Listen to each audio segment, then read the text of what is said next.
Start. সুপ্রিয় শিক্ষার্থীবৃন্দ, online ক্লাসে তোমাদেরকে সুস্বাগতম। আজকে আমরা নবম দশম শ্রেণীর ভূগোল বইয়ের দ্বিতীয় অধ্যায় থেকে পাঠ শিরোনাম মহাবিশ্ব আমাদের পৃথিবী এই সম্পর্কিত কিছু আলোচনা করতে যাচ্ছি। তো যদিও এই চ্যাপ্টারটা অনেক বড় একটা চ্যাপ্টার, এই চ্যাপ্টারের প্রথম দিকে সৌরজগতের বিভিন্ন গ্রহ, উপগ্রহ, গ্রহাণুপুঞ্জ, ছায়াপথ, গ্যালাক্সি, ধূমকেতু সহ বিভিন্ন বিষয়ের বিস্তৃত বিবরণ দেওয়া হয়েছে এবং এই বিষয় সংক্রান্ত অনেকগুলি অবজেক্টিভ কোয়েশ্চেন সম্পর্কে তোমরা পূর্বে জেনেছো। তো আমরা আজকে যে বিষয়টা নিয়ে আলোচনা করব, এই বিষয়গুলোর মূল টপিকসগুলো আমি ডান দিকে রেখেছি। দেখো, প্রথমেই রয়েছে অক্ষরেখা বা মেরু রেখা, দ্বিতীয়ত রয়েছে নিরক্ষরেখা বা বিষুব রেখা, তারপর রয়েছে সমাক্ষরেখা, অক্ষাংশ, দ্রাঘিমাংশ বা মধ্যরেখা, মূল মধ্যরেখা, স্থানীয় সময়, গ্রীনিচ সময়, প্রমাণ সময়, প্রতিপাদ্য স্থান সহ আরো অনেকগুলো বিষয় আজকে আমরা আমাদের আলোচনায় অন্তর্ভুক্ত করতে যাচ্ছি। তো প্রথমেই আমরা একটু জানবো যে অক্ষরেখা জিনিসটা কি। তো এই অক্ষরেখা জিনিসটা জানতে হলে আমাদের প্রথমে যে জিনিসটা দরকার সেটা হচ্ছে একটা গোলক। এটা একটা ভূগোলক, কিন্তু আমাদের এই গোলকটা একটা প্রান্ত একটু ভেঙে যাওয়াতে আমি ভালো করে ধরতে পারছি না। তো এটা যদি একটা গোলক হয়, আমাদেরকে ভূগোল সম্পর্কে কিছু জানতে হলে প্রথমেই এই গোলক সম্পর্কে একটা ভালো স্টাডি করতে হবে। এইটা সম্পর্কে যদি আমরা স্টাডিটা ভালো না করতে পারি, তাহলে আমরা পৃথিবীর যে গতি, পরিবর্তন, অক্ষরেখা, এই মধ্যরেখা, তারপরে হচ্ছে দ্রাঘিমা রেখা, অক্ষাংশ, এগুলো সম্পর্কে ভালো বুঝতে পারবো। তো চলো বন্ধুরা, আমরা একটু এই গোলকটা সম্পর্কে স্টাডি করে নিই। আমরা জানি পৃথিবী হচ্ছে গোল, না পুরোপুরি গোল না, পৃথিবীটা উপবৃত্তাকার, কিন্তু আমাদের বোঝার স্বার্থে আমরা ধরেই নিলাম পৃথিবীটা হচ্ছে গোল। তো এই যে গোল বৃত্তটা আমরা দেখতে পাচ্ছি একটা ফুটবলের মতো, এই গোলের এই একটা পার্শ্ব এবং ঠিক তার উপরের দিকে এই আর একটা পার্শ্ব। তো আমরা এই পার্শ্বটাকে, পার্শ্বের নিচের অংশ, এই আমরা যদি গোলকটাকে এইভাবে ধরি, তাহলে এই দিকটা, এই পৃথিবীর এই দিকটা হচ্ছে পূর্ব দিক, ইস্ট পোলস, আর এই অংশটা হচ্ছে, আর এই অংশটা হচ্ছে পশ্চিম প্রান্ত। তাহলে এটা যদি পূর্ব প্রান্ত হয় আর এটা যদি পশ্চিম প্রান্ত হয়, অবভিয়াসলি আমাদের এই অংশটা হবে উত্তরাংশ, অর্থাৎ ডান দিকে, পৃথিবীর ডান দিকে যে অংশটা, তার নিচ দিকটা হবে দক্ষিণ এবং তার উপরের দিকটা হবে উত্তর প্রান্ত। ঠিক তেমনি করে পৃথিবীর এটা যদি মূল মধ্যরেখা হয়, তাহলে এখান থেকে এই দিকটা হবে ইস্ট সাইড এবং এই দিকটা হবে ওয়েস্ট সাইড। তো এদিকটা পূর্ব পাশ, এদিকটা পশ্চিম পাশ। এখন যদি আমরা এই পৃথিবীটাকে এইভাবে ধরে, এই যে নিচের যে প্রান্ত বিন্দুটা ছিল, এটাকে বলা হয় একটা প্রান্ত দেশ। এইখান থেকে আমরা এই যে প্রান্তটা, অর্থাৎ এই যে দুইটা প্রান্ত আছে, এইখান থেকে এই অংশটাকে বলা হয় দক্ষিণাংশ আর এই অংশটাকে বলা হয় উত্তরাংশ। তাহলে উত্তরাংশ যেটা, সেটাকে বলবো আমরা উত্তর গোলার্ধ, আর এটা হচ্ছে মূল মধ্যরেখা। তাহলে এর উপরের পাশটা হচ্ছে উত্তর গোলার্ধ আর এর নিচের পাশটা হচ্ছে দক্ষিণ গোলার্ধ। তাহলে এই যে দক্ষিণ গোলার্ধের যে প্রান্ত বিন্দু, সেখান থেকে যদি আমরা একটা রেখা সরাসরি দুইটা গোলার্ধকে ছেদ করি, যে রেখাটা আমরা এই জায়গায় গিয়ে মিশবে, সেইটাকে বলা হয় অক্ষরেখা বা অ্যাক্সেস। তাহলে আমরা দেখতে পাচ্ছি যে এইখান থেকে একটা রেখা সরাসরি আমাদের দক্ষিণ গোলার্ধকে ছেদ করে, উত্তর গোলার্ধকে ছেদ করে সরাসরি এই স্থানে গিয়ে মিলিত হয়েছে। তাহলে এইটা হচ্ছে অক্ষরেখা বা অ্যাক্সেস।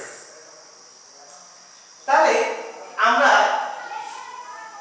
এই অংশটাকে ধরলাম কি দক্ষিণাংশ, আর এই অংশটাকে ধরলাম উত্তরাংশ। এই অংশটা হচ্ছে পূর্ব প্রান্ত আর এই অংশটা হচ্ছে পশ্চিম প্রান্ত। এইবার আমরা যেটা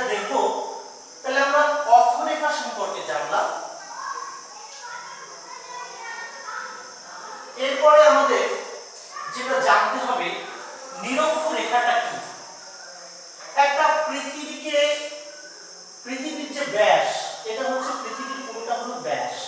এই ব্যাস কত ডিগ্রি? ব্যাস হচ্ছে 360 ডিগ্রি। তাহলে এই পৃথিবীর পুরো ব্যাসটা যদি 360 ডিগ্রি হয়, তাহলে এটাকে যদি আমরা অর্ধেক ভাগে ভাগ করি, তাহলে এই পাশ হবে 180 ডিগ্রি, এই পাশ হবে 180 ডিগ্রি। অনুরূপভাবে এটাকে যদি আমরা আড়াআড়ি ভাগ করি, অর্থাৎ দক্ষিণ উত্তর মুখী করে ভাগ করি, তাহলে এই পাশটা হবে, অর্থাৎ এই পাশটা হবে 180 ডিগ্রি, আবার এই পাশটাও হবে 180 ডিগ্রি। তাহলে আমরা মোট পাচ্ছি 360 ডিগ্রি। এইবার এই 360 ডিগ্রিকে মাঝখান বরাবর যদি ভেদ করা হয়, তাহলে এই যে রেখাটা আমরা কল্পনা করলাম, এই রেখাটাকে বলা হয় নিরক্ষরেখা বা বিষুবরেখা। অর্থাৎ পৃথিবীর মাঝ বরাবর উত্তর থেকে দক্ষিণ থেকে উত্তরমুখী যে রেখাটা গেছে, এই রেখাটাকে বলা হয় নিরক্ষরেখা বা বিষুবরেখা। এরপর আমরা তাহলে নিরক্ষরেখা পেলাম। এখন আমাদেরকে জানতে হবে সমান্তরেখা কি, সমান্তরেখা বা অক্ষরেখাগুলো কি।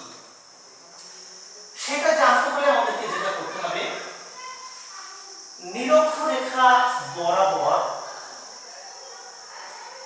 এই নিরক্ষরেখা বরাবর আমাদের কতগুলো কাল্পনিক রেখা টানা হবে। কেমন সেই রেখাগুলি? এমনি করে কতগুলি রেখা টানা হবে। এই প্রত্যেকটা রেখা একটা সমান দূরত্বে অবস্থান করছে। এই যে রেখাগুলো আমি টানছি, প্রত্যেকটা রেখা একটা সমান দূরত্বে অবস্থান করছে। তাহলে দেখো, নিরক্ষরেখা থেকে সমান দূরত্বে এই যে একটা রেখা আমরা দেখতে পাচ্ছি, কাল্পনিক রেখাগুলি আমরা কল্পনা করি আমাদের ম্যাথমেটিক্যাল টার্মসগুলোকে সলিউশন করবার জন্য। তো এই রেখাগুলি প্রত্যেকটা রেখা সমান্তরাল। তোমরা কি কখনো রেল লাইন দেখেছো? তো রেল লাইনে যদি আমরা দেখি, তাহলে দেখবো যে রেলের পাতগুলি একটা সমান দূরত্ব বজায় রেখে সামনের দিকে এগিয়ে চলেছে। কোনো একটা পাত অন্য একটা পাতের সঙ্গে কখনোই মিশবে না। ঠিক তেমনি করে পৃথিবীর এই উত্তর প্রান্ত থেকে এই রেখাটা ঘুরে ঘুরে ঘুরে ঘুরে আবার সেই উত্তর প্রান্তে এখানে এসে মিশেছে, কিন্তু এই কোনো একটা রেখা অন্য আরেকটা রেখার সঙ্গে কি কখনো মিশবে না। এইটাকে বলা হয় অক্ষরেখা। সমক্ষরেখা সমান একটা দূরত্ব বজায় রেখে সে এই পৃথিবীকে বেষ্টন করে আছে, নিজ একটা কক্ষপথ রয়েছে, অক্ষপথ রয়েছে। অনুরূপভাবে এইখানেও কিন্তু একই ব্যাপার আমরা দেখতে পাচ্ছি। এইখানেও আমাদের একই রকম কতগুলো রেখা আমরা কল্পনা করেছি।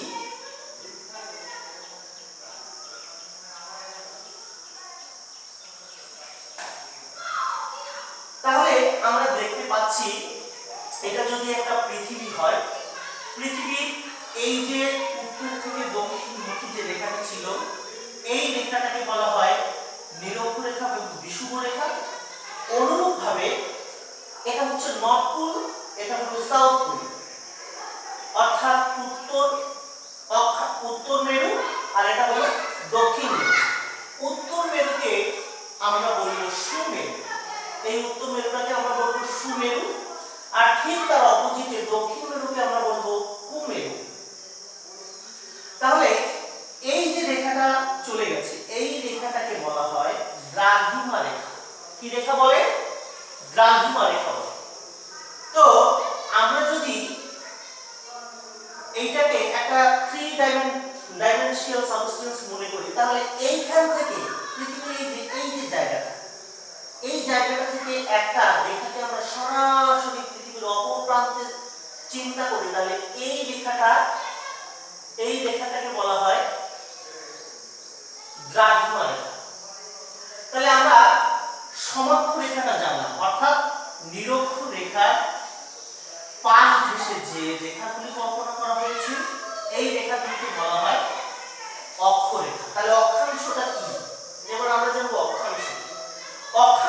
হচ্ছে এই যে মূল মধ্যরেখা এই জায়গাটাকে বলা হয় 0 ডিগ্রি। অর্থাৎ এটা হচ্ছে গ্রিনিচ মান মন্দিরের যে রেখা সেটার সাথে কল্পনা করা হয়। এটা যদি আমরা 0 ডিগ্রি ধরি তাহলে এই 0 ডিগ্রি থেকে আবার এইভাবে আমাদের কতগুলি রেখা কল্পনা করা হয়। এই রেখাগুলোকে বলা হয় দ্রাঘিমাংশ। এই রেখাগুলিকে বলা হয় দ্রাঘিমাংশ। আমরা জানি প্রতি একটা দ্রাঘিমার পার্থক্যের জন্য সময়ের পার্থক্য হয় 4 মিনিট। সেটা কেমন? আমরা যদি একটু ম্যাথমেটিক্যাল টার্ম দিয়ে বিষয়টাকে বোঝার চেষ্টা করি তাহলে বিষয়টা আরো একটু ক্লিয়ার হয়ে যাবে। আমরা এক্ষুনি সেই বিষয়টা আলোকপাত করব। তাহলে আমরা প্রথমে পেয়েছিলাম অক্ষরেখা, অর্থাৎ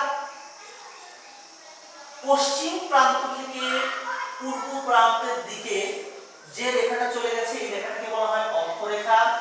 অক্ষরেখার পাশ থেকে যে ছোট ছোট রেখাগুলো কল্পনা করা হয়েছে এগুলোকে বলা হয় সমাক্ষ রেখা। আর অক্ষরেখার অনুরূপ উত্তর দক্ষিণমুখী যে রেখাগুলি কল্পনা করা হয়েছে এই রেখাগুলিকে বলা হয় দ্রাঘিমা রেখা।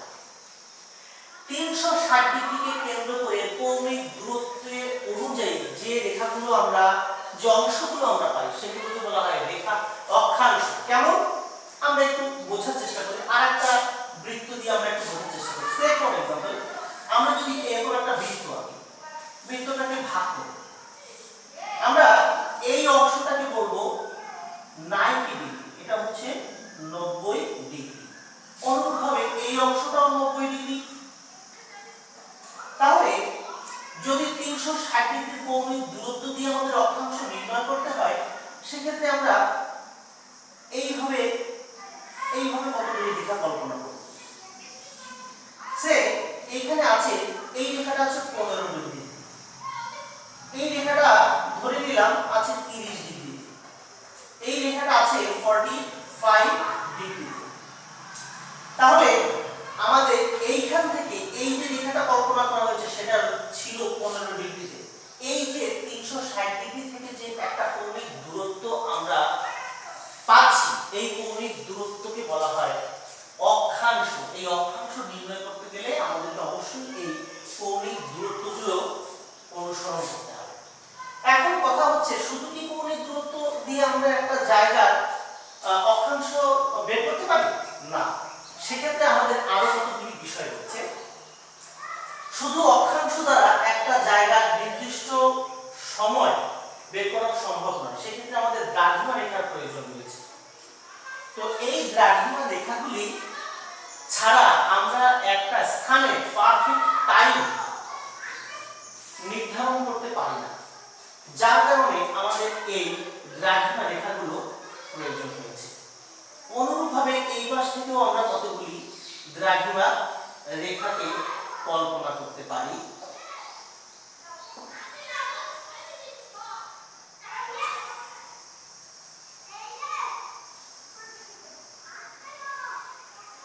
তাহলে দেখতে পাচ্ছি আমরা এই পৃথিবীর এই প্রান্তটা হচ্ছে পশ্চিম প্রান্ত বা ওয়েস্ট পোল, এটা হলো পূর্ব প্রান্ত বা ইস্ট পোল, এইটা হলো নর্থ পোল বা উত্তর অক্ষাংশ, এটা হলো সাউথ পোল বা দক্ষিণ অক্ষাংশ। আর আমরা যখন একটা কথা বলবো অবশ্যই আমাদেরকে অক্ষাংশ বলার সময় অবশ্যই দুইটা কথা আমাদেরকে স্পষ্ট করে বলতে হবে। এই দিকটা যখন আমরা বলবো তখন আমরা বলবো অবশ্যই উত্তর অক্ষাংশ, যেহেতু নর্থ সাইড এই দিকটা, অর্থাৎ এই মধ্যভাগ থেকে নিচের দিকটা যখন আমরা বলবো তখন অবশ্যই আমাদেরকে সাউথ কথাটা উচ্চারণ করতে হবে। কারণ যেহেতু এটা দুইটা প্রান্ত দ্বারা নির্ধারণ করা হয়েছে, নির্ণয় করা হয়েছে, অবশ্যই আমাদেরকে বলতে হবে সাউথ পোলস, অর্থাৎ দক্ষিণ দ্রাঘিমাংশ। এইভাবে যখন আমরা বলবো তখন আমরা বলবো দ্রাঘিমাংশ, আর এইভাবে যখন আমরা বলবো তখন বলবো আমরা উত্তর অক্ষাংশ, দক্ষিণ অক্ষাংশ। এইভাবে যখন আমরা বলবো তখন বলবো আমরা পশ্চিম দ্রাঘিমাংশ, পূর্ব দ্রাঘিমাংশ। তাহলে বিষয়টা নিশ্চয়ই তোমরা বুঝতে পেরেছো। এখন দ্রাঘিমা রেখাটাকে এই রেখাটাকে বলা হয় অক্ষরেখা, এই রেখাটাকে বলা হয় দ্রাঘিমা রেখা বা এটাকে মূল মধ্যরেখাও বলা যেতে পারে। এখন প্রত্যেকটা দেশে একটা স্থানীয় সময় আছে, স্থানীয় সময় নির্ণয় করতে না পারলে তাহলে আমরা কিন্তু প্রমাণ সময়, গ্রীনিচ সময় এগুলো নির্ণয় করতে পারবো না। তাহলে এখন স্থানীয় সময়টা কিভাবে নির্ণয় করে? ধরো সূর্য এই মূল মধ্যরেখার উপরে তীর্যকভাবে কিরণ দিচ্ছে, স্থানীয় সময় নির্ণয় করার কথাটা আমরা বলছি। কিভাবে আমরা নির্ণয় করব? আমরা এখন আছি কোথায়? ঢাকায় আছি। তাহলে আমরা সবাই একটা জিনিস জানি যে আমাদের ঢাকার উপর থেকে একটা দ্রাঘিমা রেখা চলে গেছে। এই দ্রাঘিমা রেখাটা হচ্ছে 90 ডিগ্রি পূর্ব দ্রাঘিমা রেখা, আমাদের বাংলাদেশের উপর দিয়ে চলে গেছে। তো এখন যদি এই ঢাকায়, আমরা এখন ঢাকায় অবস্থান করছি, ঢাকায় সূর্যটা ঠিক লম্বালম্বিভাবে কিরণ দিচ্ছে, তাহলে লম্বালম্বিভাবে কিরণ যদি দেয় তাহলে এই থেকে শুরু করে এই অঞ্চল পর্যন্ত সে সরাসরি কিরণ দিচ্ছে। এইদিকে কিন্তু লম্বভাবে না, এদিকে হচ্ছে তীর্যকভাবে কিরণ দেবে। আর এই জায়গাটা হচ্ছে, এই যে জায়গাটা, এই জায়গাটা সূর্য লম্বভাবে কিরণ দিচ্ছে। তা সূর্য যদি কোনো জায়গার উপরে লম্বভাবে কিরণ দেয় তাহলে আমরা ধরে নিই সেই জায়গাটা স্থানীয় সময়টা হচ্ছে ঠিক দুপুর 12টা। তাহলে 12টা যদি এইখানে হয় তাহলে এই জায়গা অর্থাৎ ঢাকার স্থানীয় সময়টা আমরা কি পেলাম? 12টা। কিন্তু এই সময়টা সব সময় এক রকম হবে না। কেন হবে না? কারণ আমরা শিখেছি যে প্রতি 1 ডিগ্রি দ্রাঘিমার জন্য সময়ের পার্থক্য হচ্ছে 4 মিনিট। তাহলে এমনি করে প্রত্যেকটা দ্রাঘিমার জন্য সময়ের পার্থক্য হবে কত মিনিট? প্রত্যেকটা দ্রাঘিমার জন্য সময়ের পার্থক্য হবে 4 মিনিট করে। তাহলে আমাদের এইখান থেকে ঘুরে এই পৃথিবীটা ঘুরে আসতে যেহেতু 360টা দ্রাঘিমা রয়েছে, কতগুলি দ্রাঘিমা রয়েছে? 360টা দ্রাঘিমা। তাহলে প্রতি একটার জন্য, একটা দ্রাঘিমার জন্য যদি সময়ের পার্থক্য হয় 4 মিনিট, তাহলে এইখান থেকে ঘুরে এই অর্ধেক অর্থাৎ 180 ডিগ্রি পর্যন্ত ঘুরে আসতে আমাদের সময় লাগবে 12 ঘন্টা।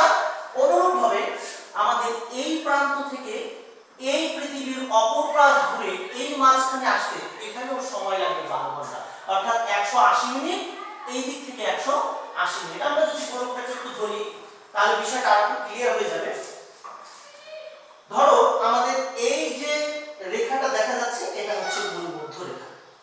তাহলে মূল মধ্যরেখা থেকে এইখান থেকে ঘুরে এই যে প্রান্তটা এইখানে আসতে আমাদের 12 ঘন্টা সময় লাগছে, অর্থাৎ 180 ডিগ্রি। আবার এইখান থেকে পশ্চিম দিকে 180 ডিগ্রি, তাহলে এখানে 12 ঘন্টা, তাহলে মোট হচ্ছে কত ঘন্টা? 24 ঘন্টা। এখন এই 24 ঘন্টাকে যদি আমরা 360 দ্বারা ভাগ করি, অর্থাৎ 360 ডিগ্রি ঘুরে আসতে, 360 ডিগ্রি ঘুরে আসতে সময় লাগছে 24 ঘন্টা। এখন এই 24 ঘন্টাকে আমরা কিভাবে ভাগ করব? 24 ঘন্টাকে আমরা 60 দ্বারা গুণ করব। তাহলে আসে কত?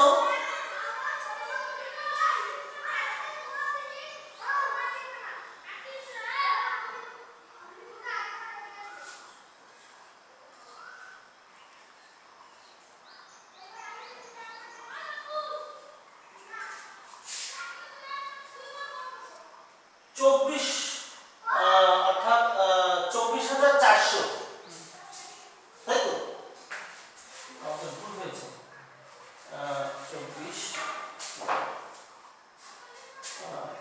24 ঘন্টা গুণ হলো 60।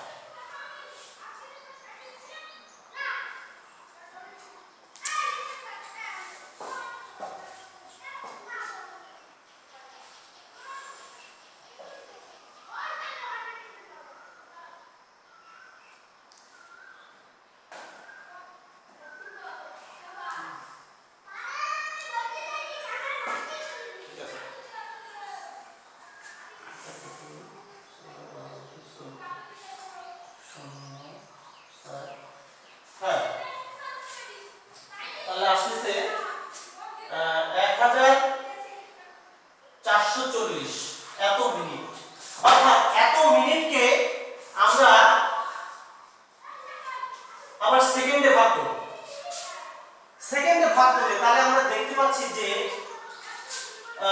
যত মিনিট হয় এতকে যদি আমরা সেকেন্ডে ভাগ করি সমান সমান আসতেছে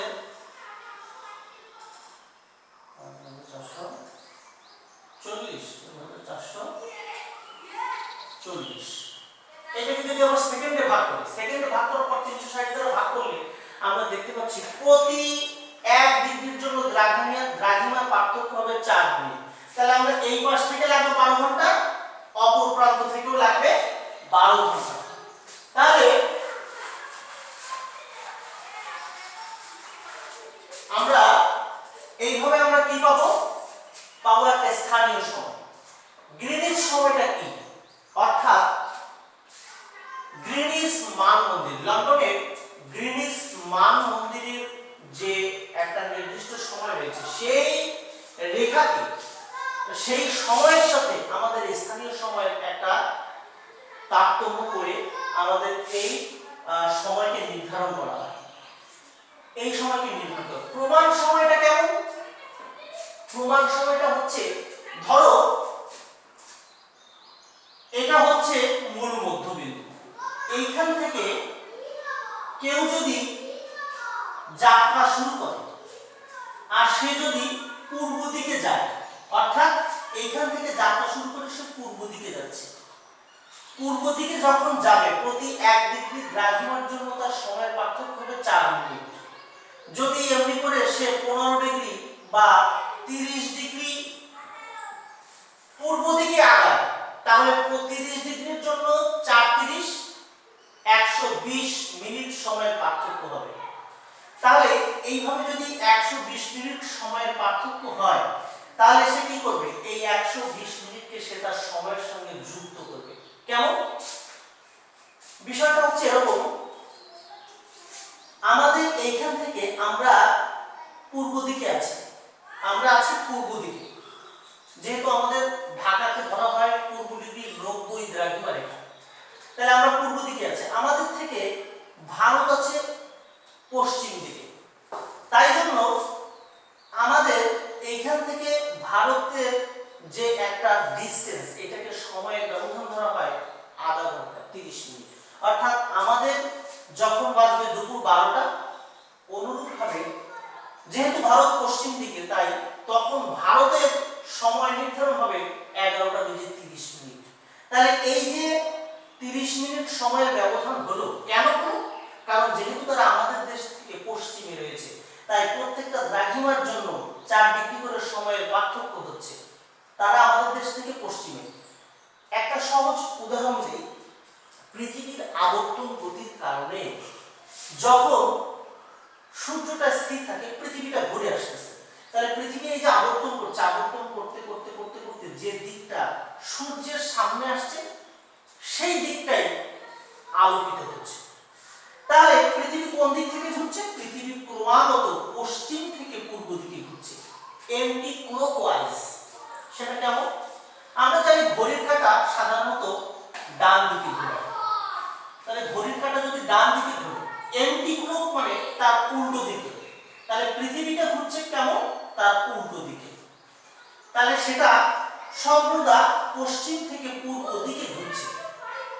তো যেহেতু পৃথিবীটা পূর্ব দিকে আগে ঘুরছে সেই জন্য এই